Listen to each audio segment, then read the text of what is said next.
Ils n'en peuvent plus d'attendre, tous sont des inconditionnels de Blake et Mortimer. Est-ce que cet album est fidèle à l'esprit du créateur de la saga, Jacobs? Les premières impressions sont plutôt positives.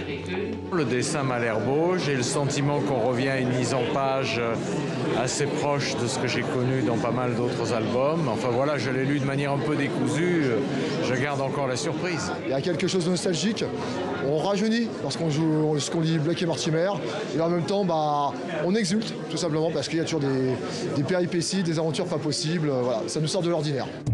By Jove, comme dirait Mortimer, celui de la BD, on s'y croirait. Tout est très fidèle à l'œuvre originale. Le dessin déjà, avec la ligne claire, et ces textes qui envahissent les planches, c'est la marque de fabrique de Jacobs, mais pas seulement. Chez Jacobs, tout le monde se vous voit, donc rien à ce stade-là du dialogue, déjà quand on commence à lire, on sent qu'il y a une petite chanson particulière par rapport aux autres bandes dessinées. Puis bon, ils ont des habitudes, il y en a un qui boit du whisky, l'autre qui boit du sherry, ils fument la pipe, ils ont voilà, des petites habitudes qu'il faut respecter. La modernité, on la retrouve dans les personnages féminins qui n'existaient pas à l'époque. La mystérieuse Miss Law est tout aussi machiavélique que le colonel Ulrich. Il y a aussi les thèmes abordés. Yves Sante n'a pas choisi de nous emmener à Hong Kong par hasard. On parle de l'avancée des troupes communistes de Mao en 1949 et il y a énormément de migrants qui fuient le pays et qui viennent envahir, entre guillemets, la colonie britannique. Bon, le thème des migrants qui fuient des dangers, je veux dire, ça parle aussi aux lecteurs d'aujourd'hui.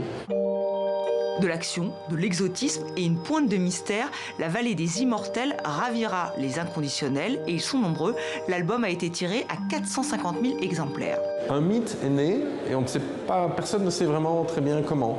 Je crois qu'il y a un manque de ce type de récit, d'aventure, de ligne claire, un peu classique. Il y a un manque de Tintin quelque part chez beaucoup de gens. Et quand un nouveau Blake et Mortimer sort, c'est comme s'il y avait « Ah, il y en a encore un de cette époque-là, de ce genre-là ». Nos héros parviendront-ils à sauver la colonie de Hong Kong? Vous le saurez en lisant la seconde partie de cette aventure, le 1000e bras du Mékong.